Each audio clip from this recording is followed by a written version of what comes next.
এখন আমরা বাংলা বাক্য থেকে ইংরেজিতে আমরা অনুবাদ করব।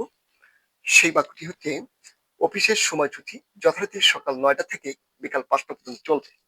আচ্ছা, তো স্বাভাবিকভাবে আমাকে বাংলা বাক্য থেকে ইংরেজিতে বাক্য তৈরি করতে হলে অবশ্যই আমাকে সাবজেক্ট এবং ভার্বটা খুঁজে বের করতে হবে। আচ্ছা দেখেন, চলবে, চলবে এটি হচ্ছে ভার্ব। তারপর দেখেন, একটু চিন্তা ভাবনা করে দেখেন, অফিসের সময়সূচি যথারীতি সকাল ৯টা থেকে বিকাল ৫টা পর্যন্ত চলবে। চলবে একটা ভার্ব। তাহলে সাবজেক্ট কোনটা? অফিসের সময়সূচি। ব্যাস, অফিসের সময়সূচি। তারপরে আমরা সাবজেক্ট পাইলাম, ভার্ব পাইলাম।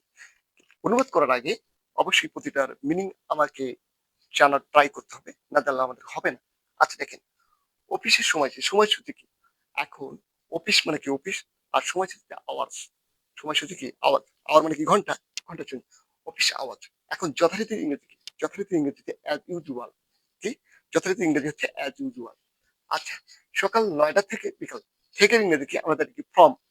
আচ্ছা, সকাল ৯টা, ৯টা মানে কি? 9 AM, 9 AM, এম মানে তো আপনারা তো জানেন সকাল, আর PM তো হচ্ছে বিকাল। আর আচ্ছা, এ পর্যন্ত আমরা এখন এখন এটি খুব সুন্দর করে ইংরেজি সেন্টেন্সের গঠন অনুযায়ী আমাকে কাজ করতে হবে। অবশ্যই সেটি অবশ্যই আপনাকে টেন্স স্ট্রাকচার অনুযায়ী কাজ করতে হবে। আচ্ছা, চলবে, চলবে তার মানে কি? Future indefinite tense. চলবে, তাহলে হচ্ছে ফিউচার ইনডেফিনিট টেন্সের গঠন প্রণালী কি? প্রথমে লিখতে হবে সাবজেক্ট। আচ্ছা, এখানে সাবজেক্ট কোনটা? অফিসের সময়সূচি। তাহলে হচ্ছে অফিসের, অফিস, অফিস, অফিসের সময়, অফিস আওয়ার্স, অফিস আওয়ার্স। তাহলে কি? অফিসের সময়সূচি। সাবজেক্ট পাইলাম, তাহলে কি? চলবে, future indefinite, subject plus will plus verb one. তাহলে কি? উইল লিখতে হবে, উইল। এখন ভার্ব ওয়ান, চলবে, চলার ইংরেজি কি? Run, R U N, run. আচ্ছা, verb one, R U N, run. তাহলে হচ্ছে অফিস আওয়ার্স উইল রান। অফিসের সময়সূচি চলবে কি? কতক্ষণ থেকে? সকাল ৯টা থেকে বিকাল। তাহলে তাহলে আমাকে প্রিপজিশনটা আগে দিতে হবে, ফ্রম। ফ্রম, আচ্ছা ফ্রম কয়টা থেকে? সকাল ৯টা। এখন সকাল ৯টার ইংরেজি কি?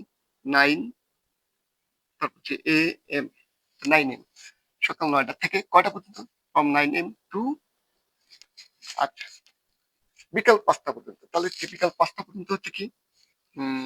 5, তারপর হচ্ছে PM। তাহলে 5 PM। যথারীতি, এটা হচ্ছে অতিরিক্ত অংশ। তাহলে যথারীতি কি? As usual, as usual. আচ্ছা, আচ্ছা, অ্যাজ ইউজুয়াল। তাহলে আমরা কি পাইলাম? দেখেন, অফিস আওয়ার্সটা হচ্ছে আমাদের সাবজেক্ট, উইল রানটা হচ্ছে কি? ভার্ব, আর ফ্রম 9 AM থেকে এটা হচ্ছে আমাদের অবজেক্ট, আমাদের যে এক্সটেনশন। আচ্ছা, তাহলে দেখেন, office hours will run from 9 AM to 5 PM as usual. Okay, thank you very much.